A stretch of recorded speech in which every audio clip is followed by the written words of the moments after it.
Hello and welcome back to My Mom's Basement, presented by 3Chi and Barstool Sports. I am your host, Robbie Fox. With me is my co-host, Clem, and we are here to talk Thor, Love and Thunder. Oh, look at that. He's got the hammer. That's like the needle. If you're You watching didn't on see that YouTube, it's coming, like did you, Arya God Stark's Fox? You needle. didn't see that coming. I got unplugged on the line, too. Oh, that was funny. I didn't expect a tiny little hammer to be whipped out on this podcast. Clem, how we doing? Doing good, Bob. Doing good. Back into the MCU we go. We've been in the Upside Down for a little bit. We've been dabbling in some Star Wars. So kind of good to get back in the thing that kind of got us really humming in the basement, the MCU. And all things considered, I liked it. I went into this movie with reviews on both sides of it. This movie was a lot of fun. It was great. It was awesome. This movie wasn't good. It was mid. It was meh. And I'm kind of just right in the middle. I had fun. I had fun in a movie. You know what's crazy is my brain is just broken at this point because I came out of the press screening of this and I said, I can't imagine anyone that liked Ragnarok is going to not like Thor, Love and Thunder. I just thought people were going to love this movie. I thought people were going to be like, back to the MCU we know and love. The multiverse isn't even mentioned in this movie, so it's kind of a nice, refreshing break off that kind of stuff. And then it's The Last Jedi all over again when I go online. I mean, not quite to that level, but people are, oh, Thor's ruined. Taika ruined Thor. He's not serious enough. He's not this. And then the other side, people going, oh, I thought that was the funniest MCU movie. I thought it was a blast, a romantic comedy, a change of pace. So there are people on both sides of every movie. That's something that I'm going to have to just learn and accept. The internet is not going to universally like anything. Yeah, it is what it is. And I did go in kind of like one eye open, like, oh, this is going to be bad. I'm going to be sitting through this, being like, because at this point we have to watch it for work. I got back from vacation yesterday, drove. It was a 7-hour trip because we stopped at a ferry. We had to stop for gas, bathroom breaks, blah, blah, blah. Got home, had to watch a Mets game. I retired Frank the Tank from being allowed to even negatively tweet about the Mets until the end of July. Had to get all that stuff up and then watch the movie. And I was shocked by it. I'm an old man, Bob. I'm an old man. I'm 40. I'm a man. I'm 40. And I'm here watching. I'm like, man, this is going to be just a tough watch. It's going to be I'm earning my paycheck tonight. And again, now this is it. I went into that and I was like, all right, there was a couple parts where in the beginning I'm starting to like get a little negative, get upset about it. I'm like, you know what? Just have fun. Go into it with a Ragnarok mindset where it's like, this doesn't have to be a great movie or a great superhero movie.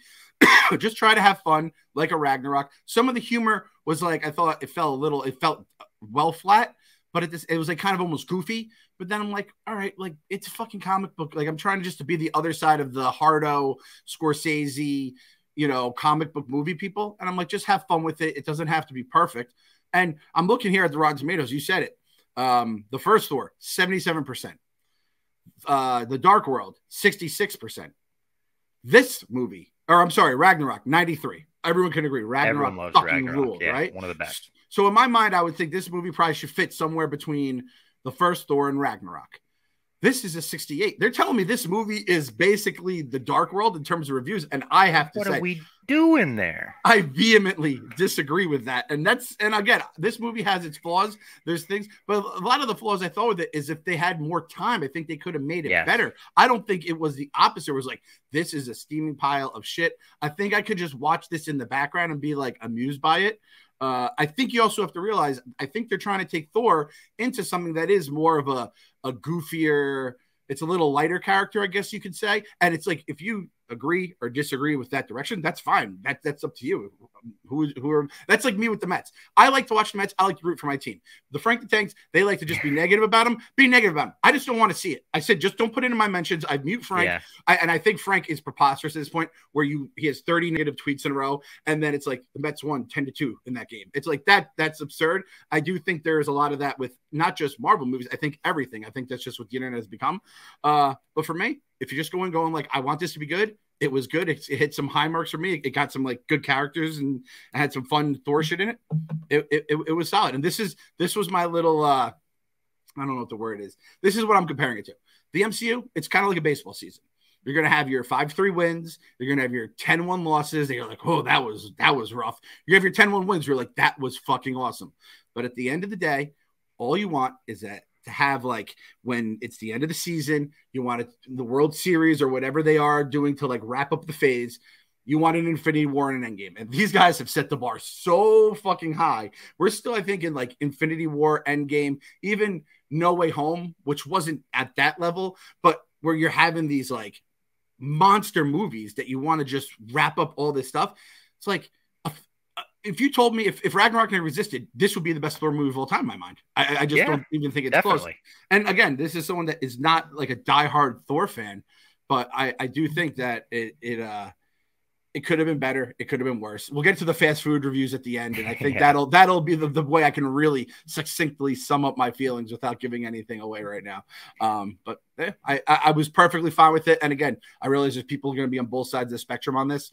That's just the fucking internet, man. There is no time where you do a poll on Twitter and you think you're going to have 90 to 10% and it's 50-50 every time. It's crazy. Yeah, it really is. And something you said in there, I feel very strongly about, and that is the fact that this movie could have been longer. It's actually one of the shortest MCU movies. I think it clocks in at like an hour, 40 something minutes.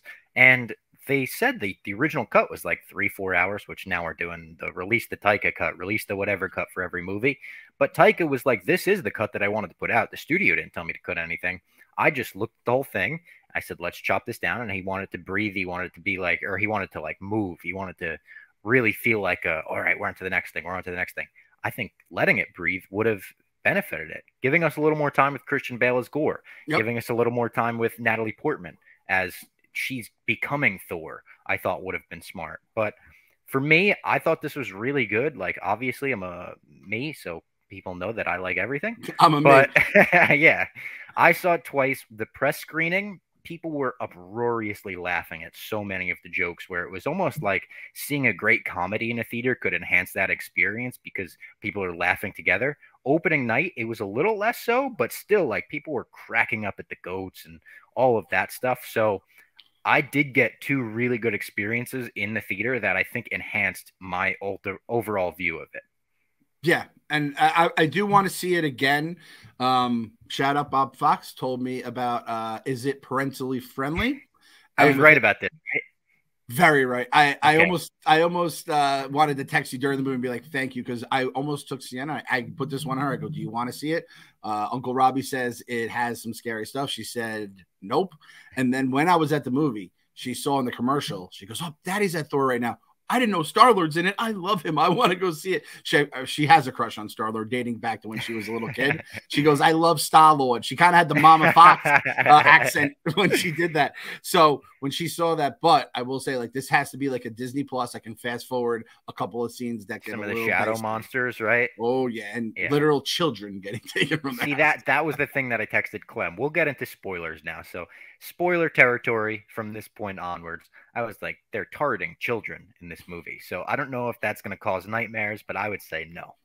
There's absolutely positively no need for that. If I took AJ to the movies, I'd be all right with it, because he had a nightmare the other day. And I said, AJ, where's nightmare? He's like, there was monsters coming after me. And I kicked him in the face. And then there were zombies coming after me. And I kicked him in the face. And then there was an angry hippopotamus. And I kicked him in the face. He's like basically becoming Chun-Li. The boy version of Chun-Li is kicking the shit out of him. I'm like, training in his dreams. I'm like, these are nightmares for the monsters in your nightmares. You're just kicking the shit. That's a dream. You're a hero. You're a conquering hero. But yeah, I would say people that have kids that are, I mean, I guess if we're in the spoiler part, if you have kids that are like easily scared, maybe under 10, that part was, and he rips a head off during in general, right? Like, Gore is pretty creepy. They did a good job transitioning from his daughter passing away, where you're just not like, you don't really know she dies, but you obviously, if you have a brain, you know she died. But stuff like that was even a little dramatic for me.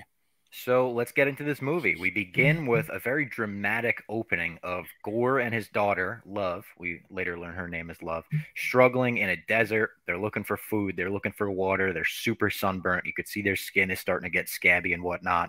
And she unfortunately passes away. So then he finds an oasis in the desert where a god named Rapu is there. And he's kind of laughing at Gore when he first shows up. He's like, look at this guy eating all my fruit. What the fuck? And Gore's like, oh, you're my god. I'm here for the eternal reward. He starts laughing at him. He's like, what are you talking about? He's like, we're here because we killed this guy who had the necro sword. And Gore gets so mad. He throws the necklace at him. He says, I renounce you.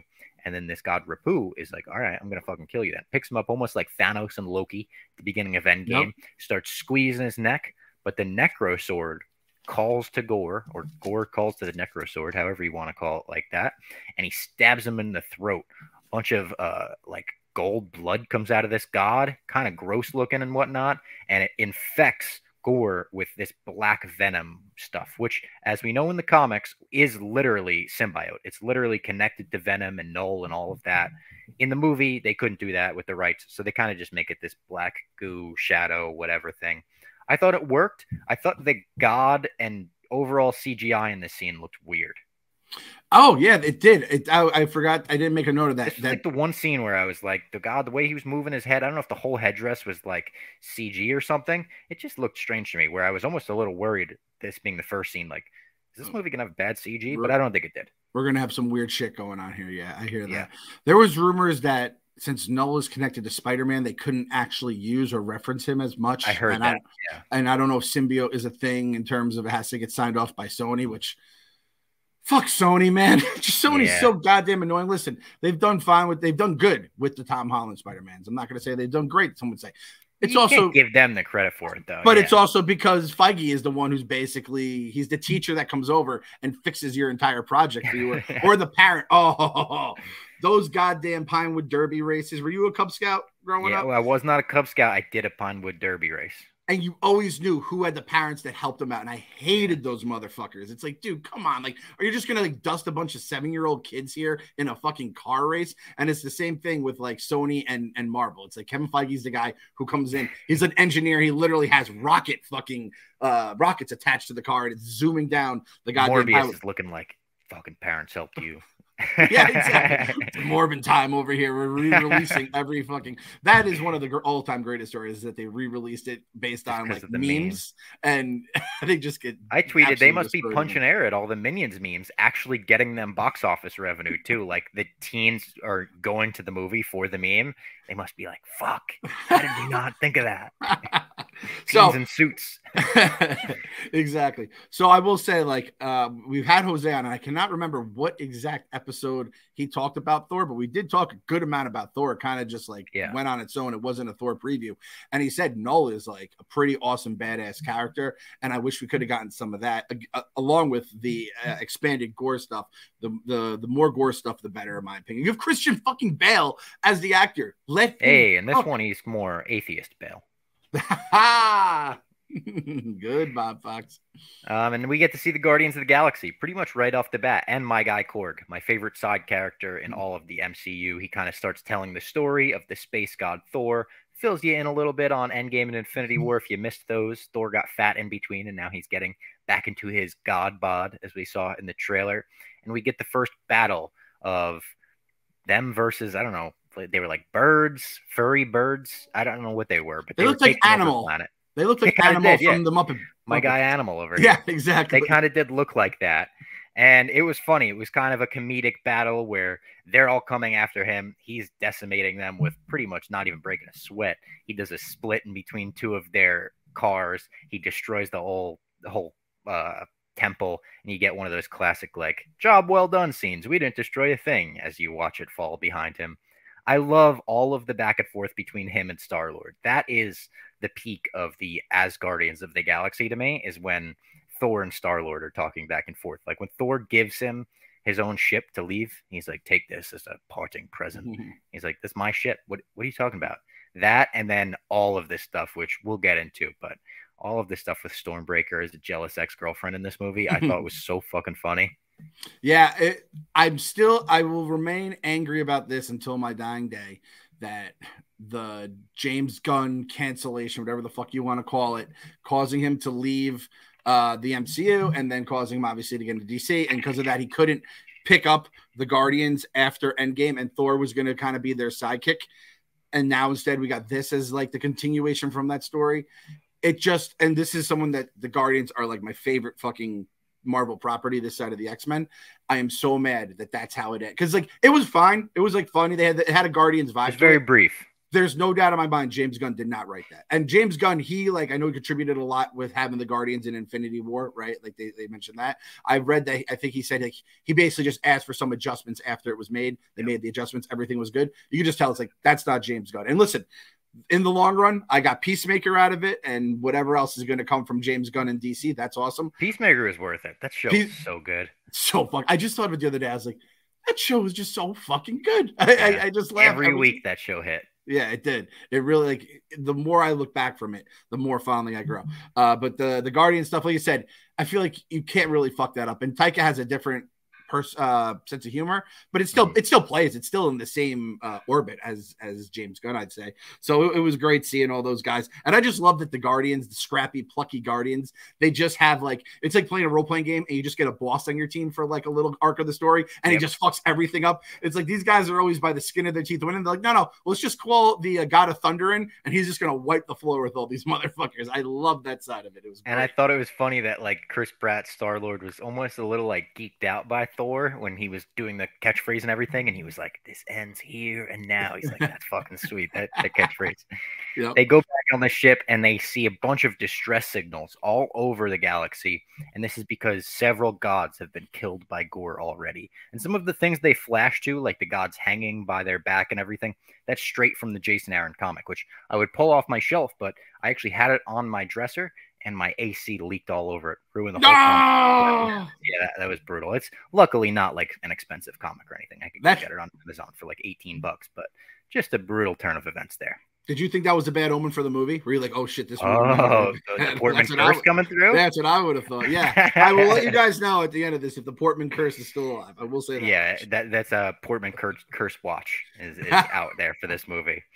But Sif is the one who sends a distress signal that really catches Thor's attention, because obviously Sif is his friend, and she's like, "You gotta come. He's killed Thalagar, the behemoth." He goes with Korg. I like their little winter attire. They have their like furry outfit for the snowy planet, the Hoth of the MCU. Has a very funny scene with Sif where he's like, "Oh no, you have to die in the battlefield to go to Valhalla. Like, maybe your arm is in Valhalla, but no, you survived this, unfortunately." And he goes and basically finds out about Gore, and then he's on his journey. We cut back to Jane Foster, Thor's ex-girlfriend, if you were not aware, who Korg calls Jane Fonda a couple times, Jodie Foster as well in this movie. That was great. And she has unfortunately been diagnosed with terminal cancer, stage 4. We see her best friend Darcy shows up. That was a nice little cameo. It was just a tiny little scene, but it was always nice seeing a character like Darcy show up. And it's like, oh, she's being a good friend while she's going through the chemo and whatnot. She talks to someone next to her who is reading her book. She ruins the book, has a little funny interstellar joke. And we find out a little later on, but we find out that years prior, when her and Thor were still dating, Thor looked at Mjolnir and he said, "You always protect her no matter what." And I think he put a little enchantment on Mjolnir that years later would come to play. Yeah, kind of like they said with Odin about, like, you know, being worthy and all that kind of stuff. He does the same with that. So that was their way of kind of making it possible, because everyone would be freaking out. Why could you just pick it up? I know. There it is, done. Let's never talk about it again. It was such an easy, like, such an easy right away too. It's like, well, you got to be this to be worthy. You got to be this to be worthy, and you can't do this. And then it's like, what if you just say Thor said, "Hey, do it." That works. It's like setting the Roomba for a certain time to go off. He's like, just do it at this time and everything's going to be fine. Boom, done. I also want to say, I have heard her be called, I might have called her myself. I think I've called Jane Jodie Foster and Jane Fonda at different points in my life. And I feel like everyone who's watched these movies has done the very same. So it definitely does fuck with your mind. I like how they did that. But seeing this, this is again when we talked with Jose. Having cancer in the MCU is one of the things that's like, man, I'm just going to say this right now. Fuck cancer. I don't think that's like a hot take or anything. The basement is clearly anti-cancer. Just fuck cancer, man. The fucking worst. And just seeing it on this thing, it just made me so angry. And then seeing the chemo and she's just going through it. It was and the tough. way they made the makeup look like, they really made her look like she was going through it when she was just in her human form. Yep, exactly. And then I will say, having Darcy just pop out of nowhere, I was like, oh, there she is. What happened to you in WandaVision, though, Darcy? You just drove away and never came back. It was so goddamn. And then I should know his name. He's been in a million things. I just call him Tesseract Dude. He's gonna be Tesseract Dude the rest of his life. The Doctor. Good Will Hunting guy, yeah. Yes, and Good Will Hunting guy. Yeah. So at this point, New Asgard gets attacked by Gore and his shadow monsters. Now, I'm not a spider guy. This has been long established on the podcast. No. Some of these shadow monsters looked a little too spider-esque for my liking. The way they were coming out of the shadows with the claws, with the little legs. I hated that. We see Gore, and he looks very intimidating just looking on. kind of smiling. He's got that black goo. He ate that gum from Oh. Pee-wee. Yes, Just great disgusting. reference. And Thor meets Jane as the mighty Thor during this battle. We saw this during the trailer. This is probably like what we saw the most of during the trailer, actually. He sees Mjolnir and he's like, oh my God, Mjolnir, come here, boy. Come here, boy. Starts getting really close to his hand, and then it goes away to Jane. We get to see some of the powers that she has with the hammer as well, where she could throw it out like a shotgun and then have everything like kind of like hit back into the hammer. Very cool. The sound effect when they did that was cool. Everything. I thought she looked badass with her costume as well. When they're wearing the helmets, they look a little weird. I think both of them, that's the case for. I would rather my Thor have no helmet, but I understand why they did it for the opening scene where it's like, take your helmet off. You're stealing my look. And then she takes it off, and it's Natalie Portman. Good scene, though. I loved the little flashback in between it where it was very romantic comedy-esque of how they broke up and whatnot, seeing Thor in a hot dog suit at a Halloween party and everything. I thought that was great. All of the Korg narration stuff, that all landed for me. Pretty much nothing Korg does, or pretty much anything Korg does, lands for me. Like, he's my favorite. And I love that you have a guy like that, because I feel like that I have a lot of just random. I always gravitate to like the tertiary characters, not even the secondary characters. Even when Nebula, she accidentally shoots Korg in the ship, and Thor's like, "Oh my God, Korg, are you okay?" And he's like, "Yeah, bro." Yeah, bro. Crack me up. Yeah. So this is weird, and I don't know how they could have pulled it off. It's called Love and Thunder. And maybe if they had tried to just pitch it as Portman's coming back, I really would have loved to not know she was going to be Thor. I thought that was crazy. They revealed it in the trailer. They revealed it at Comic-Con. Remember that? That's Taika right. Just handed her the hammer on stage. He was like, boom, she's Thor. So but that's just me. There is some times where it's like you watch a trailer of a movie, you're like, I just feel like they're giving the whole story away. And I thought that would have been a really cool, like, oh fuck moment. It does happen pretty early in the movie, so it's most of the movie is that, and it's such a big part of it. But that's just something I would have personally liked a little more. It is quick, yeah. We never see like she's training to be Thor, she's training to do combat. No, it's just like she's Thor and she's amazing at it right away. Which I didn't have much of an issue with, but I would have liked more in the beginning because I thought she was great. Couple more minutes of like the struggling stuff, which again, I fucking hated the chemo stuff, but a little just background about what she's just been up to. Right. And it was cool seeing she had her book out that she's been kind of, working towards and all that stuff. And then just maybe a few minutes of her getting to Mjolnir, practicing. And this could be in the Waititi cut or whatever, which he said, he's like, dude, it's like a 4.5 hour movie. You don't want to see this 4.5 hour movie, but I know I do. I'm going to see hashtag release the Waititi cut. This is what DC unleashed on fucking comic fans or just nerds around the world is we're going to have release the insert name here cut for every fucking thing ever. It is what it is. It's the world we live in, unfortunately. And I put up the thing at the New York Comic Con. I had to sign up. I said release the Snyder cut without knowing what the fuck the Snyder cut was. I loved how New Asgard is like a tourist trap now. Infinity cones. Yes, that was the best part, man. We have to fucking get. Do we need to put out an Infinity Cone shirt? I think we do, Bob. I think they're Infinity Cones, and then later on, did you notice the basketball jersey that Valkyrie was wearing? New Asgard Kings, and it almost looked like the Sacramento Kings. Yes, that was awesome. I was like, we might have to make a New Asgard Kings logo because that was fire. I thought she had a shirt that just said King, as in I'm the king of Asgard. I was like, that is a fucking move. I love that they just wear. Yeah, it's a flex, indeed. I like that she was kind of the like person for all of that, though. She's clearly sick of it. Like she probably wants to be on the battlefield fighting, and she's having to make Old Spice commercials and cut ribbons and whatnot. I thought Valkyrie was handled very well in this movie, actually. Valkyrie would much rather be in Montauk in Miami, doing her thing, fighting her battles, doing it, filming her pizza reviews, whatever has to be done, instead of being in the office with a bunch of fucking professional idiots, 2 professional idiots included, not throwing stones at anybody because we are professional idiots as well. I also liked going back to this scene, the ambush at night, when she showed up, she was in like a Phantom of the Opera sweater. Clearly she was just sitting at home doing nothing. And then she was like, oh, I guess I got to fucking go, and couldn't change into her Valkyrie suit. So she just did the battle in a sweater, which I thought was great. And the whole battle was good. We get to see Gore fight Thor for the first time. And it's kind of how he uses the shadows, how he goes into the shadow, comes out the other side. It's very unfair. I think Noob Sailbot does that in Mortal Kombat or something. Right? Great call, Rob. That's not fair when you go into the ground, come out on the other side. But, hey, that's bad guy for you. and he kidnaps all the children on the way out. They look up, they're like, oh, the children.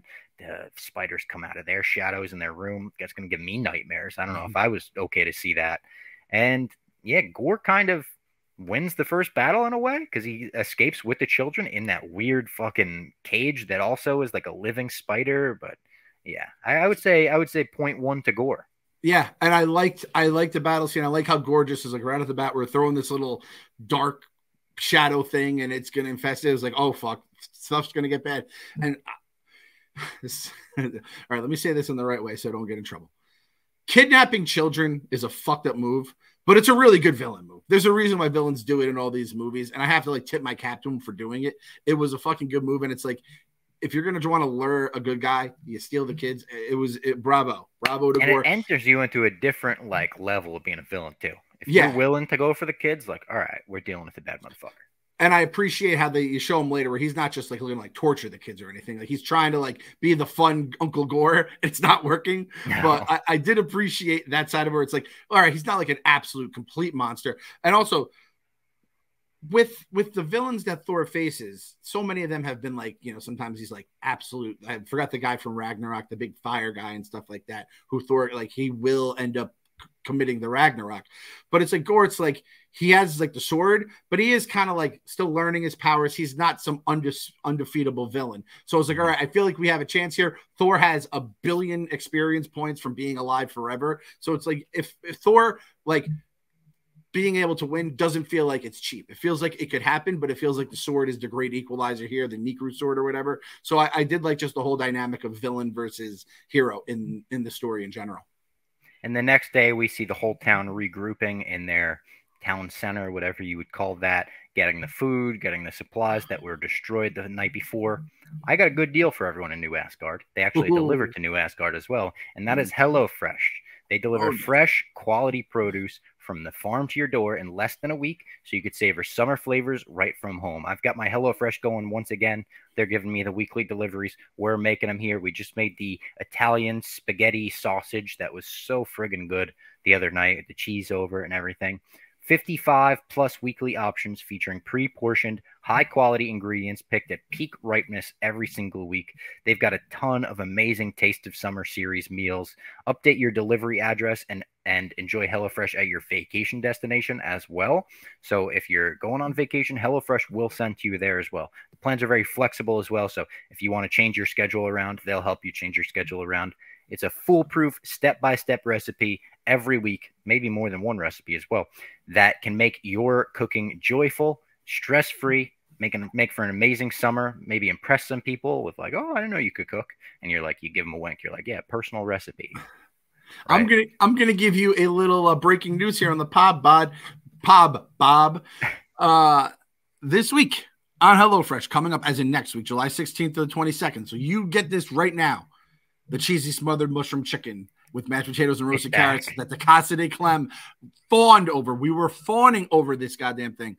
Is on the menu this week. Get it this week for that. That is so good. I've had it before too. I absolutely love that meal.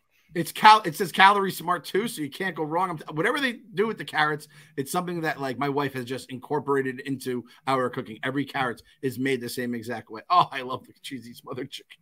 Go to HelloFresh.com/16, or this actually changed a little bit. All right, pay attention here. Go to HelloFresh.com/Robbie16 and use the code Robbie16 for up to 16 free meals and 3 free gifts. That's HelloFresh.com/ROBBIE16. So they changed it. Sometimes it's 16 Robbie, sometimes it's Robbie16. This week we're going to use Robbie16. Get yourself that cheesy chicken with the mushrooms and everything. Woo, yeah, it is delicious. And listen, you don't even have to put like we're not mushroom people. We just didn't put the I'm a mushroom person though. But that's the thing, you can do whatever you want. It's like you not have to worry about everything being together. It's your thing, make it, remix it, do whatever you want. If your kids hypothetically got abducted by a god butcher, you can then like get stuff that the kids don't like and be like, hey, you know, it's mom and dad only today. We're gonna have stuff, you know, they don't like fish. It's like, well, we're having fish this week. Come stop me. The thought of parents in New Asgard having that conversation over their HelloFresh order cracks me Yep. It's like, well, we don't. The kids aren't here this week. We don't have to make chicken nuggets every fucking night anymore. This is actually kind of nice. So the group travels to Omnipotence City with the help of their two goats too, which we have not mentioned. I think it was like Tooth Grinder, Tooth Gnasher, or something. They were given to Thor by the king of whatever planet they were on at first. Very funny goats. Do you remember when goats screaming like humans was the funniest thing on the internet? Yeah. And it was, and every time you saw it, you would laugh. And they could show you a video that would be 3 minutes long, nonstop, of just different goats screaming. And you would watch the entire 3 minutes just with the dumbest smile on your face. It just brought me back to simpler times in the internet, man. I was so happy whenever I remember memes of goats doing like the lines in Taylor Swift songs, like the Cold Hard Ground one, the goats replacing Brock Lesnar screams with goat screams, all of that. I liked the goats in this movie, and also people in my theater both times loved the goats. Like, they got the most laughs out of the whole movie, which I was shocked. Every time they screamed, people were uproariously laughing in my theaters. Goats crushed. Matt Damon coming back to play Loki again, crushed. Forgot to mention that. That was, and Melissa McCarthy coming in to play Hela. That whole scene was so well done. And even when they go ask about, like, hey, can we put this on for the production? And they were like, get out of here. We don't have time for this. And they're like, I did not hear a no. That was a funny line. The low-key thing I love about the MCU is that, like, you have all these actors who are huge names and they're playing these iconic roles. And then you have Matt Damon, who's just going to have to be a guy who plays Loki in a play. And that's just going to be Matt Damon. Unless I could, I just saw this live on the pod. I could see a variant Loki where Matt Damon actually is Loki. I'm calling it right now, July 10th, 2022. Or what if in the next season of Loki, like, he somehow meets that Matt Damon, goes down to Asgard, and he's like, are you a variant? Like, are you Loki? And he's like, yeah, I'm Loki. And, like, just like, is like, yeah. Yeah. Remember the Hela thing? All that stuff went down. He's like, yeah, okay, you're Loki. Yeah. So they go to this city to warn the other gods and ask for their help. We see a bunch of the gods. We see one is Bao, god of dumplings. That was very funny, just a random dumpling god. And then we meet Zeus, played by Russell Crowe, who I thought was so damn good he almost stole the movie in this little performance, where he's talking about the orgies, and he's talking about, oh, yes, that thing that looks like a stage. Yes, get on the stage. When he does the whole thing, when he acts for the bolt, and he's like throwing it up and down, doing a thing, Darth Maul tricks, and then he just goes, no! Cracked me up. I loved Russell Crowe as Zeus. Such a dick. Such just a horrible role model. One of those don't meet your heroes things, which Thor tells the kids later on. Another funny scene. Yep. I saw some concept art as well that said Zeus was originally going to be Satan, not Mephisto, Satan, which people thought maybe they changed that because people were going to be like, is he fucking Mephisto? So no, he's Zeus. I think it makes more sense with him as Zeus, to be honest. Like, someone being Thor's former role model that he's betrayed by works better for this scene where he throws the bolt at Korg. You think Korg is dead, which also me as a Korg fan. Thought of you first. It was like Chewie in Rise of Skywalker. It was like, no. And then 2 seconds later, you're like, all right, our guy's fine. Seeing the powers that Natalie Portman displayed in this scene, where she really sends the Mjolnir, bursts out, goes all around the people, and the way they like faded into gold dust was cool too. And Thor eventually kills, for the time being, Zeus. He sends his own bolt through him, grabs the bolt, and then they go off to the tune of Sweet Child of Mine, which also, this movie, for my money, features the best use of Guns N' Roses ever. It beats out The Wrestler and Terminator 2. Two great movies in terms of using Guns N' Roses, but the 4 songs they used in this, all 4 times, I was like, oh, that hit perfectly, especially November Rain at the end. That was just agreed. Iconic. When they throw like the end of it, and I was like, oh, they fucking crushed that. The piano comes in, you're like, oh my god, they're about to do a gore battle to the fucking Slash solo in November Rain. Like, that's awesome. And this is right around the time where MTV used to do like the best videos ever countdown, and that would be either number 1 or 2 every single time without fail. And you would just watch it, and that's what the first thing I thought of when I heard that. And when I heard it was gonna be a lot of Guns N' Roses, I didn't know if like every scene was gonna have a Guns N' Roses become like a fucking Lin Miranda Mango or whatever like, musical. I don't know how to say it, all right? So I'm never going to learn. But I didn't know it was just to become like a musical at some point. It was going to be nothing but Guns N' Roses. And they absolutely, granted, it's like, you can't really go wrong with those songs. Those are Paradise City for New Asgard. I called that, by the way. As we were on our way to the theater, I turned to Jeff and I was like, you think they use Paradise City for New Asgard? He was like, I don't know. We'll have to see. And then as soon as it came on, he looked at me. He was like, Fucking good call. I like how Zeus was he was like an old Greek guy because he's a Greek guy. Yeah. I like how he had like the accent and everything going. And then B, I also like how the gods are earmuffs, kids. They're cunts. Like the gods have been cunts forever. You just pray to them, and they never, drop down. It's almost like it feels like with like bosses or billionaires. It's like, come on, just help the people down here, politicians, everything. And it's just like they don't give a fuck about you. They're talking about orgies and stuff like that while everyone's praying to them. So I just it makes gore like a little more understandable too. Yeah, where, the best villains think that they're the hero in their story, where you're like, wait a minute, they are fucking abandoning all these people. And when he gets real close to Thor 2 and he's like, two things, mister. One, yes, I am afraid. He has the necro sword. I don't want him to kill me. Like, that was so funny where he's just like, yeah, he is a coward. That's what he is. I appreciated that line more than anything else. I'm like, yeah, I don't want to die. I'm fucking Zeus. I'm having orgies when I'm doing whatever the fuck I want. I can shoot, lightning bolts up people's asses. It's awesome being Zeus. I don't want to not be Zeus anymore. I don't want to get killed by some. It's Christian Bale with a fucking necro sword. Of course, I don't want to get that. I really thought he was going to show up too. I thought it would have been cool if he showed up and just did a mass god butchering. But, obviously with the times, that might have been weird. I don't know. I would have rooted for, we in the preview, that was like one of our predictions after we saw the trailer, is we were like, oh, Zeus is dead. Because we saw the Thunderbolt being used by Valkyrie, and we were like, oh, yikes. Yeah, I will say this. If Zeus is known for his entrances, I could have used a little more. And that was my first ever Zeus entrance I've ever seen.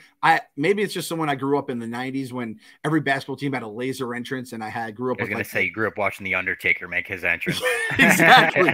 I need a little more from Zeus if he's going to be able to beat out some of Vince McMahon's. We're not going to use the VM word. That's problematic right now. We'll just say who's the guy who writes the music for the Titantron and stuff like that? Oh, Jim Johnston? Jim Johnston. Like him and all the people at the pyrotechnics and the big screens, those people are fucking geniuses. Zeus needs maybe to get them. He needs the DX pyro, but in like a Z, Exactly. That would be incredible. But all things considered, like it was an interesting way to introduce gods. By the way, Bao, the god of dumplings. If anyone...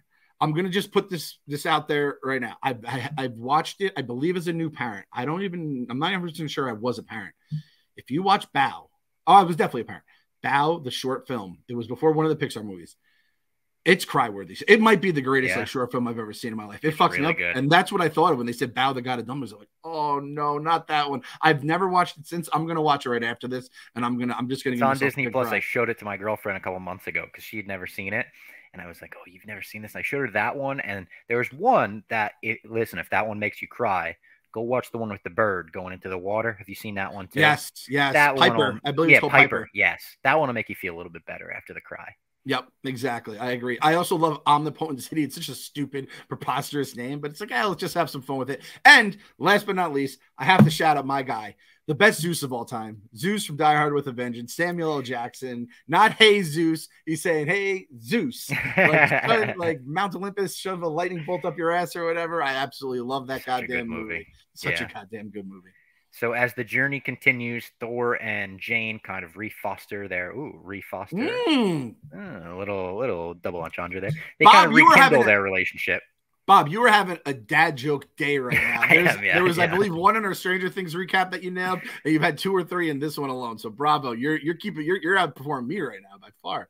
And they're traveling to kind of an MMA reference here, the Shadow Realm. As soon as they said that, I was like, oh, we're sending people to the Shadow Realm. Unreal. Get Jorge Masvidal in this movie. And they're talking, and kind of she reveals that she has cancer, doesn't want to reveal it, but kind of does it in like a moment of, oh shit. And Thor says, like, I want to feel shitty about someone. I think that's you that I'd like to feel shitty about. She's confused by that, but it all goes back to the Guardians dialogue. We get a nice dialogue between Korg and Valkyrie, where they're kind of bonding. Korg is just a face at this point. And he kind of reveals how his species makes kids, which is a foreshadowing moment for later on, which I'm going to say right here and now. The next Thor movie is going to sell $1 billion worth of baby Korg merch. Oh, put it in the books right now. I like that. $1 billion worth of it. Imagine a little baby Taika Waititi voice, like if they just pitch him up and it's like a little Australian baby voice. I mean, the blueprint is there. We already saw Groot has like aged into this like bratty, I'd say preteen. He's still putting stuff in his mouth, but he's not like a teenager yet. So I'm trying to figure out what exactly age. Like what age do you think Groot is? I think he might be a little older. I think he might be like 14, 14. 15. He's a teenager. Okay. Yeah. I don't know you're closer a teenager than I am by far. Shit, Bob, how many years ago were you a teenager? Turned 24 yesterday. So 5 years ago. 6. Happy birthday. Shit. 5. No, 5. Yeah, I went to 18 for some reason. But yeah. So 6 damn, or 5. 5 years ago since you were a teenager. God, I'm bad at math. 24 years old. Yeah. I'm so happy we got that live on the podcast. That was incredible. Yeah. So the group travels to the Shadow Realm to save the children, but they find out, in the words of Admiral Akbar, it's a trap. Jane has to send Stormbreaker off into the distance, which made me laugh in the moment. Just the way she did it, when she just like flings that thing out to the universe. You're like, oh, he created that in the heart of a dying star or whatever, forged it the way he did. It was like Uncle Rico throwing the steak, where I was just like, what did you just do? I liked that they had Heimdall's son in this movie. We haven't mentioned him, and he wanted to be known as Axel because of the band he likes from the 80s on Earth. And when they're talking about that, Korg is in the background. He just goes, G&R, bro. He was good. The way that he was able to use his father's powers to communicate with Thor the whole movie, I thought was, a clever little thing. They try to communicate. Obviously, he's not there right then. And then they get kind of Vecna'd by our guy, Gore the God Butcher. Like the way that he puts them in the tentacles into the wall and everything. Me and my girlfriend looked at each other. We were like, that's exactly how Vecna does it in the Stranger Things finale. And he kind of says, oh, call the sword, call the axe or whatever. Senses that Jane is also dying. Valkyrie, he makes her cry by being like, all your sisters died on the fucking battlefield because there's no gods. And then they fight. This is a big fight where he makes a bunch of shadow monsters to kind of distract everyone but Thor. Fights Thor for a while. Valkyrie comes in. She gets stabbed by the Thunderbolt. I thought that was curtains for her as well. Jane gets very weak when she brings Valkyrie back to safety.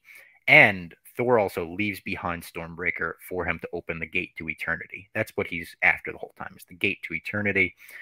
This was a pretty heroes are down moment where it's like, all right, Jane can't do anything because she's got cancer. Valkyrie just got stabbed. Korg is just a face at this point, and he's got the Stormbreaker.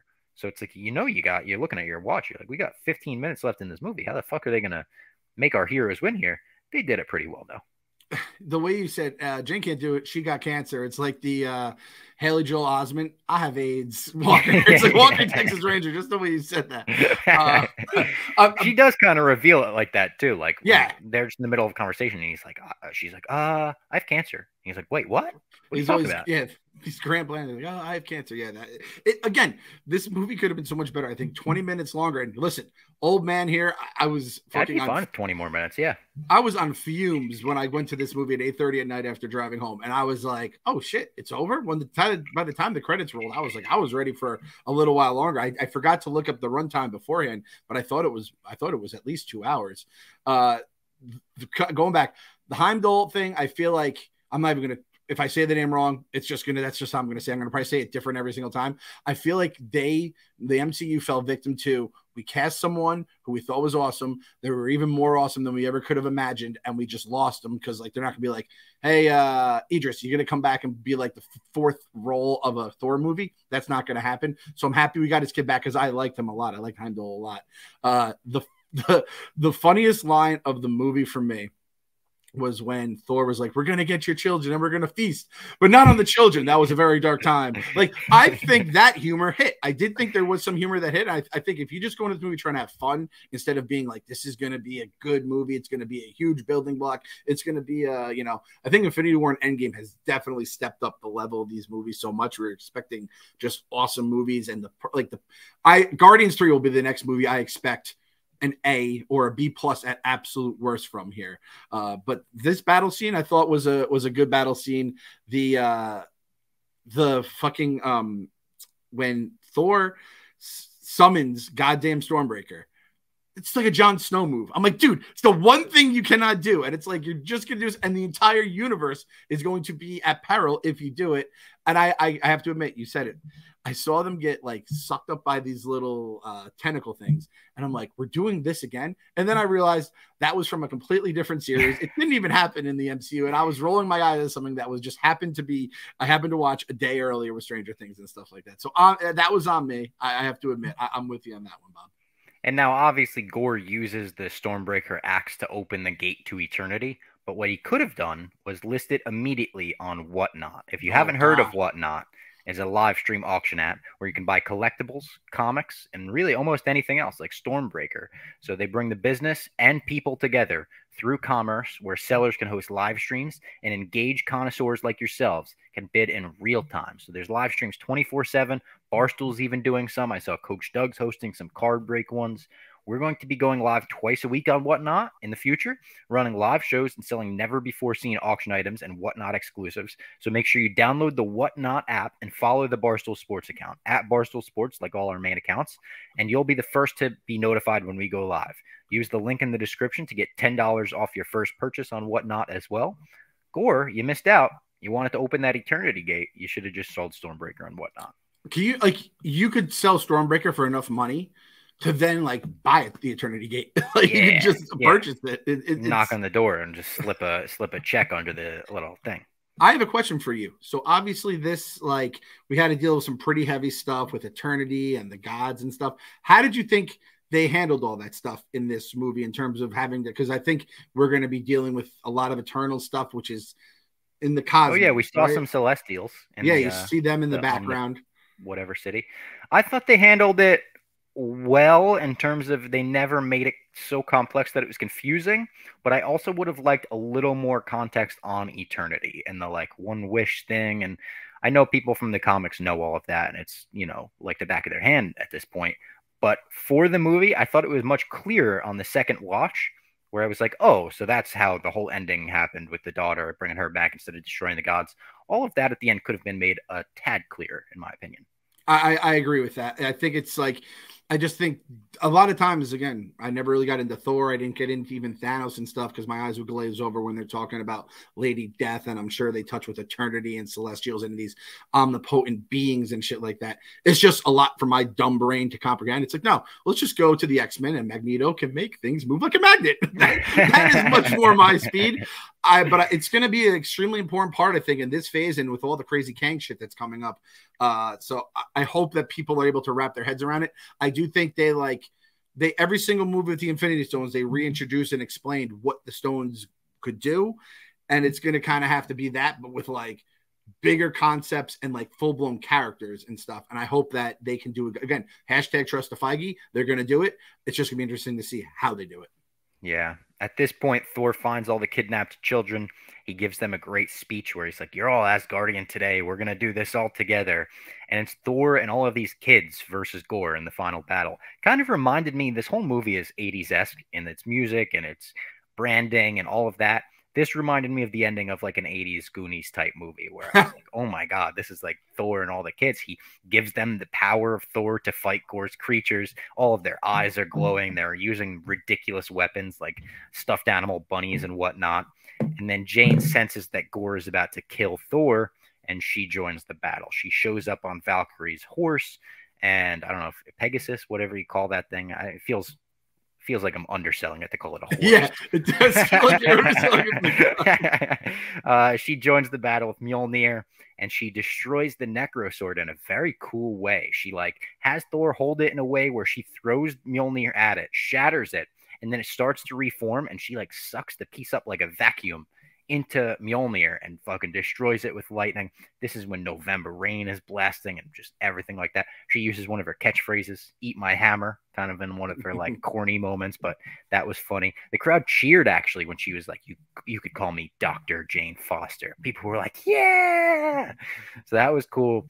They destroy it. They still go to Eternity because the gate has been opened. Gore gets to make his wish. Thor is like, of course you've won. You're going to destroy all gods, whatever. And then kind of employs him you don't have to do that, though. You could just bring your daughter back. If this is all for your daughter, bring her back. And that is what he winds up doing. He's like, she'll have no one to save her because I'm about to die. He's like, I'll look after her. Jane says he'll look after her, basically. Jane also dies. So it's Jane, Gore both die. The two that are left are Thor and his daughter, Love. And then you get this nice ending where it's Korg talking about Jane, the new Thor, kind of Into the Spider-Verse reminded me of, where it's all right, one last time. There's, only one Spider-Man, the end of that. And the children in New Asgard are given self-defense classes by Sif and Valkyrie. I thought that was funny. And then the finale is we see Thor, Thunder, and Love. And you see where the title of the movie comes from. People knew them as Love and Thunder. He's looking after Gore's daughter. They're together. It is actually Chris Hemsworth's real daughter in real life that plays Love, which that's got to be the coolest thing in the world. Like the final shot of this movie, 20 years from now, they're going to look at it and be like, look at us, like in one of the biggest movies of all time. I thought the actual ending of this movie, where Korg delivers that line, says, those just knew him as Love and Thunder. I thought that was awesome. Like chills-worthy ending for this movie. It was a spoiler, Bob. The whole time we were looking at the spoiler right in the face whenever we looked at the movie poster, and it's like, oh, that's what happens at the end.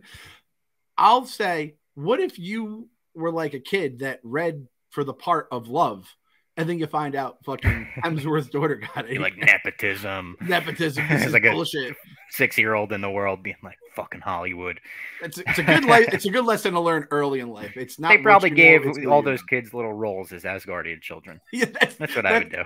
Exactly. Anyone that showed up for Love automatically became Asgard children. And then I feel like the one that had the teddy bear that kind of became like a big moment, that was probably who would have been Love if fucking the lead actor's goddamn daughter didn't get the role over everyone else. That's a good point. But yeah, good final battle there. The reason I have to show Sienna this movie is because I know she is going to freak the fuck out, and she's going to mark out when she sees that there's a girl Thor. She's going to go nuts for it. She's going to love Jane Foster. We're just going to skip like the scary shit. We'll probably skip the chemo shit, to be honest, too. I feel like not knowing what cancer is a good thing as long as you could possibly not really know all that kind of stuff. But she's going to freak the fuck out. I love how they kind of went going back to Space Viking. That was like a big role where I think they're going more into space with Thor, even more so than like Ragnarok. They were pretty big on. The one thing I'm going to ask, I've asked this before, and they're not listening to me. Can we just stop killing the villains in every goddamn movie? Can we just, again, Darth Vader, make them spin out to end the movie, and then when we pick up in the next movie, again, you don't have to have them come back. You could say they're in a fucking coma. I don't know. Just like, I would like to have Gore the God Butcher out there and potentially still be mad. I guess with his daughter around, it makes it a little trickier. But, like, there are good villains. And now it's like Christian Bale. That he's gone. He's out of the MCU. We've used him, and he is not coming back. I guess everyone's coming. We're about to talk about another guy who's coming back that we thought was dead. So I just that kind of bummed me out. But I love Dad Thor. I almost wish she had said, you don't like pancakes, and she's like, what are these? I wish she had been like, you like pancakes, you ate them yesterday, because that's what it's like being a dad. But my kids are like, my AJ goes, I don't like chicken nuggets. It's like, you don't like chicken nuggets? That's all you fucking ate last week. What are you talking about? You don't like chicken nuggets? And it is such a real, true thing about being a parent. So I do think there could be some funny stuff if they keep that going. Is there a chance that Love goes into like a Young Avengers? Maybe, I guess. I don't know enough about the character. She has powers, clearly. She's like, she calls him a demon, and she like sends a laser at him, and he's like, "You ruined another pan." So I think I will have to talk to Jose about that. See what he'll fill us in at some point. I wonder if she is a character from the comics. I don't even know if she is. I have no idea. All right, this is gonna be a live on the podcast. Love Marvel character. What do we Mistress got? Love is an abstract being who is the cosmic embodiment of love itself. How she came to be and how her true origins are shrouded in mystery. Oh, maybe we know the mystery. The audience was let in on that in the movies. Well, yeah, exactly. This is from Marvel.com, motherfucker. So this is from the main source itself. She first appeared to the Asgardian known as the Enchantress, who was seeking true love. So yeah, we just saw a secret that was so secret Marvel.com didn't even know how it happened, and they just brought that in the thing. So yeah, I'm gonna say that's the next call on today's My Mom's Basement. Love will be in a Young Avengers movie if there is one, which I feel like there has to be. We never even talked about this. There's a Thunderbolts movie coming out, right? Or I don't know if that Dark Avengers. I think it was. Yeah, let me look it up. Dark Avengers movie. I think there was like a director or producer. Came out I thought it came out. The MCU Thunderbolts movie, yeah, it came out in early June. It was somewhat announced. Obviously, Thunderbolt. I missed that. The Thunderbolt died, but yeah, that's what I was thinking. I was like, did that put a delay on the project? I'm not sure. Jake Schreier. Jake Schreier is the director. Captain America 4 got its director, and I don't mean to throw judgment. at announcements like this, the only thing I knew the director from is the Cloverfield Paradox, which is a really, really just horrendous, like unwatchable movie. And that was like what he did 2 movies ago. He did a movie since then that everyone said was pretty good. So maybe he's improving, but it did worry me a little bit as a Cap guy. It was like, ooh, Cloverfield Paradox is one of my least favorite movies ever made. Then the way the Hollywood Reporter like worded that tweet, they're like, he will be returning, but not as Falcon. It's like, yeah, you fucking dickheads. Yeah, we know. Captain Yeah, America. like, yeah. We watched that was like the biggest part of the goddamn series. The whole reason that series existed. Oh, god damn it, Bob! You must have completely missed our boy. It was Justin Crawler, boy from Deadline, who's the one who had this. Really? They tapped Marvel's Thunderbolt movie taps Jake Schreier as director. It was like on a weekend, and I was like, oh, maybe we'll do like a quick hitter on it. But I had shit going on. I think you were probably flying to like a Rough and Rowdy or something like that. Yeah. So Jake Schreier, who by the way, he's known for Robot and Frank and Paper Towns. I do not know. Oh, Paper Towns is a good movie. Okay, so I've seen Jake that. Schreier. So yeah. Jake Schreier is. We're gonna say good. We're gonna say good. Paper Towns. It's a good movie, but it's not like what you would expect from like a Marvel director. That's like a young adult novel that they turned into a movie. So he's going from that. Picture like Perks of Being a Wallflower-esque. Huh. Yeah. Okay. But it was well done. I saw it when I was maybe a freshman in high school, and I liked it. That was like let's 4 talk days about ago. the mid-credits and post-credits. Oh, yeah. It was a good one. Let's talk about the mid-credits and post-credit scenes here. The mid-credit scene, Clem, was the hardest thing for me not to mention to you in between like seeing this movie, because I know how big of a Ted Lasso guy you are, because I'm the same way. We get fucking Roy Kent in the MCU. We see Zeus talking about, oh, these gods don't respect me anymore. Nobody respects the gods. We got to send someone after you. Hercules, go get Thor, whatever it fucking says. And then it cuts to Roy Kent as Hercules. The theater went nuts both times. Gasps. People going, Roy Kent. Oh my God, it's Roy Kent. What casting. What an actor to bring into the MCU. This is almost like if someone hated this movie, they get to the mid-credit scene, they're like, all right, I'm back in the MCU. How could I not love Roy Kent as Hercules? He's here. He's there. He's every fucking where. Hercules. Hercules.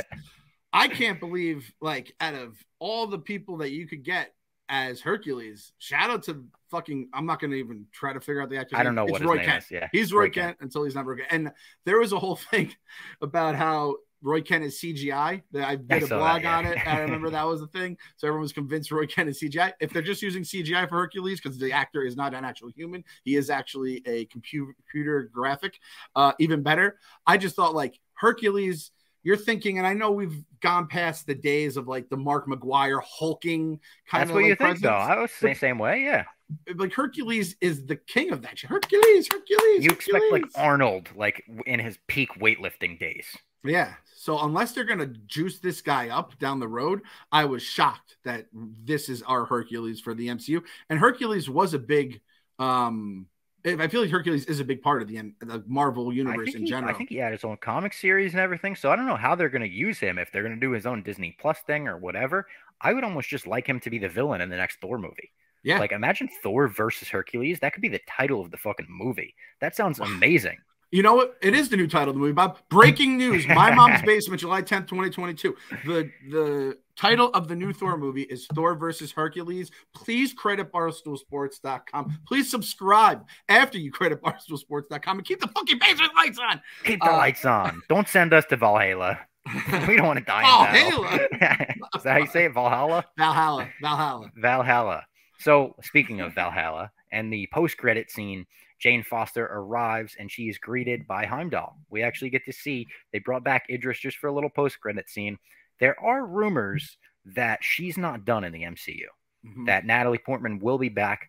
I don't know if that means they'll do another series in Valhalla, maybe like Valhalla, however you fucking say it. Someone gets to the heaven of the gods and they cause some mischief, or if like someone is able to resurrect Jane somehow, because that's what happens in the comics. Thor is able to resurrect her, which I thought was going to happen here. I thought it was going to be like because he also made it to eternity with his axe or something, he got a wish as well. But that's not how it happened here. I thought it was for the first post-credit scene, the mid-credit scene being like fired up for the next phase of the MCU one. I thought this one was a nice wholesome, like, oh, it's Heimdall, like catching up with old friends one. Yep. I was fine with it. And our guy Heavy Spoilers on his YouTube, he had a theory that Jane comes back as a Valkyrie. That's what happens in the comics. Yeah, that's what happens in the comics, which makes perfect sense. And I think we could all like live with that. Like having two Thors around is a lot to wrap your head around. Again, you're having. I don't need to see Thor and his fucking axe getting into these awkward X's anymore. Like that was perfect for this movie. Doesn't need to be every fucking time Thor's the way it just creeped in from like the side of the frame was just like, it's so funny. I thought of my guy Bran Stark too, when he would just awkwardly be staring at people and yes. Like, oh! Yes, that last season in the wheelchair where it would just cut to him and you're like, oh, how long have you been there? Yeah, it was so fucking weird. We got a funny how long have you been here scene with Kraglin too. Speaking of the Guardians of the Galaxy, Sean Gunn just being like, oh, by the way, this is my wife. And they're like, you can't get married on every planet, Kraglin. You said you fall in love too easy. I love Kraglin just being one of the greatest words of all time. Is coos hound. Tony Soprano is called a coos hound, I believe, by Christopher Moltisanti. By the way, R.I.P. Paulie Walnuts. That was devastating news to find out the other day. But our boy Kraglin is like, he's not like a hardcore coos hound because he does marry the girls afterwards. But I just love that he's cashing that check. James Gunn's brother is just doing that thing and marrying people. I love. He's also in Chris Pratt's new show, The Terminal List on Amazon. Highly, highly recommend that show to everyone listening. It's on Amazon Prime. The whole first season's out, called The Terminal List. Chris Pratt, Sean Gunn. It's got good actors in it. Chris Pratt's the lead. He's like a Navy SEAL, and some shit goes awry with his mission in the first episode. And then it's like, whoa, whose side is the government on? Whose side am I on? The whole show is kind of a mystery in that way. Couldn't recommend it anymore. Don't watch it with the kids. It couldn't be more violent. It is one of the more violent shows I've ever seen.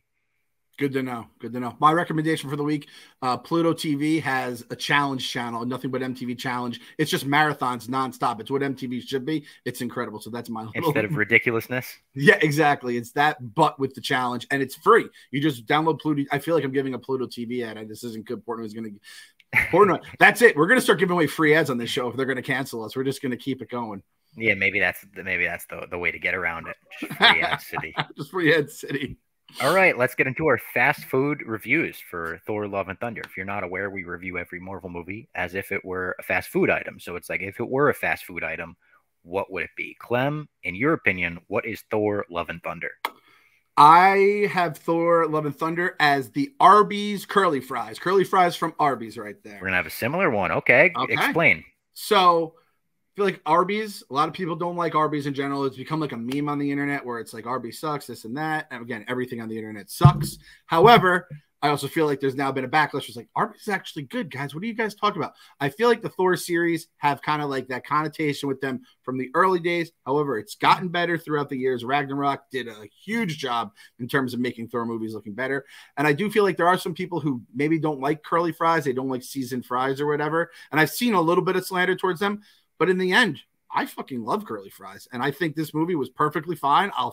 It's different, just like curly fries are. You go to all these different fast food joints, it's basically you're getting the same fries. I guess Chick-fil-A is a little different. You get the waffle fries, but everywhere else, you have the curly fries a little different. I don't even need to see the whole movie. A little rogue curly fry, nothing gets the blood flowing like seeing a little rogue curly fry in your regular fry bin. So again, Arby's takes a lot of heat. Curly fries kind of don't get the love. But you know what? I'm not going to complain if I'm eating my curly fries, and I'm not going to complain if Love and Thunder is on the TV. So it's a little different, but it's a little spice of life that sometimes you need. And it's not like anything else you're going to find out there. Again, you're watching all these other hero movies. Doesn't have the same music, doesn't have the same vibes, doesn't have the same humor. So Thor: Love and Thunder, Arby's curly fries. I have basically all of the same reasoning in terms of people not liking these and then people kind of coming back and being like, no, they're awesome. I go Five Guys fries. It's a big bag of fries, right? You order a cup and they give you a big bag. Like I ordered some jokes for the MCU and they gave me a comedy movie, which I was like, oh, all right. And I like it. I could snack on it a little bit. I could watch 15 minutes here and there on Disney Plus, or I could watch the whole movie, eat a whole bag, and I'll feel fine afterwards. So I'm going to go Five Guys fries. I like Five Guys fries a lot. I don't like the people that slander, oh, too much grease in the bag. What do you mean too much grease? That's what you're there for. Go to McDonald's if you want regular fries, you know? Put McDonald's fries in a paper bag and see what it looks like. I'm telling you, that shit's going to be clear by the end too. Yeah. As a fellow Five Guys lover, and anytime I see Five Guys slander, I completely discount that person's not only food takes, but their takes in life in general. Maybe I might have unfollowed people based on Five Guys. Maybe Five Guys is my number one. Like, if I'm looking for a great burger, Five Guys and Shake Shack. I go over In-N-Out, over any of those. Five Guys, being able to put mushrooms, I mentioned earlier, I'm a mushroom guy. Being able to put those on my burger, I love that. Hey, Portnoy, guess what? I love Five Guys too. I fucking love Five Guys. I'm Free giving ads. another free ad right now. It's They so got Five Guys goddamn in good. New Asgard right next to the Infinity Cones. It's great. The only time I don't choose Five Guys over any of those other, like, I don't even know if it's fast. It's not fast casual, but it's like superior fast food where you're getting a little more than your Mickey D's, your Burger King, and Wendy's. It's Five Guys every single time for me. And I don't even consider In-N-Out a competitor to it. I consider Shake Shack a competitor to it. Shake Shack, though, Shake Shack has decided that their thing is going to be, you're going to wait for your food. That's not a way to get my business. I do not like waiting for things. And not that you get your Five Guys thing like instantly, but they give you peanuts. Quick, though. They give you peanuts while you wait. As true. soon as you come in, I just hear them say 2 patties, and you're like, all right, that thing's going on fresh. And the bag of fries, like Coach Doug's actually has a great tweet on this. Have you ever seen Coach Doug's tweet on Five Guys fries? I don't think so. No, I believe it is actually his pinned tweet because I think it did some numbies, as the people say around here. So let me see if I can pull it up right now live on the pod. Here we go. I'm going to share it on the YouTube for anyone that wants to see, because I have to say, as soon as I saw it, I go, Doug's, that was a good ass tweet. And the K next to his likes confirmed that it is a good tweet. Oh yeah, and it is this. Yeah. I ordered a large fry at Five Guys. They just pulled up a chair next to the fryer and told me I have 1 hour. Good ass tweet. That's almost 50,000 favorites. Good for you, Doug. That's a pretty damn good numbies tweet. That was some legit numbies, Doug. But yeah, not like they give you numbies when they give you fries at Five Guys, and I don't know. I could just talk about Five Guys for like an hour, so I'll just leave it at that. Good comparison, Bob. Speaking of numbies, though. If you're watching on the YouTube, I want everyone to follow this TikTok right here at My Mom's Basement Podcast on TikTok. Look at some of the numbies down there. We've got one TikTok with 987,000 views. One TikTok, Guns N' Roses one, with 727,000 views. 117,000 on that one. We've got 187,000, 296,000. The Basement Boys are trying to grow this podcast in any and every way we can. TikTok is also one of those parts, apparently. So we're firing off TikToks like you wouldn't believe. So make sure you follow at My Mom's Basement Podcast on TikTok. That's the account right there. We're growing it to the moon. Bob Fox is becoming a TikTok star, where he started as someone just trying to save his podcast, and he's going to be a TikTok star by the time I'll be doing those Josh Richards dances in no time. All right. Thank you to everyone for tuning in to this Thor Love and Thunder review, this extended Thor Love and Thunder review. If you made it all the way to the end, we really appreciate it. Hit us with a hashtag, Clem, for the people that made it to the end. What are we going to do here? Let's see. We got Infinity Cones? Yes, hashtag Infinity Cones. We're going to try to work on a shirt for Infinity Cones. So hashtag Infinity Cones for anyone that made it all the way to the end. Comment in the comments, leave your fast food review. What fast food is Thor Love and Thunder? Hey, if and you why? Give us a little description. I like that when people are like, oh, this is why. Exactly, because then we're learning about your fast food takes as well. And listen, if you hated it, you hate it. Like, we do not judge here in the basement. Everyone has their own. These are two guys. You couldn't get more different reviews on The Last Jedi, like Bob said. It's completely different. Everyone has their own thing. On the internet, stop trying to figure out what other people like. That's just the way to go. Have fun, enjoy it. And except for Frank the Tank. The way he treats the Mets is not right, and he has now been muted the rest of the day. All right. Thank you to everyone for tuning in. We will see you later this week for our Stranger Things Season 4 recap with KFC and possibly some other special guests.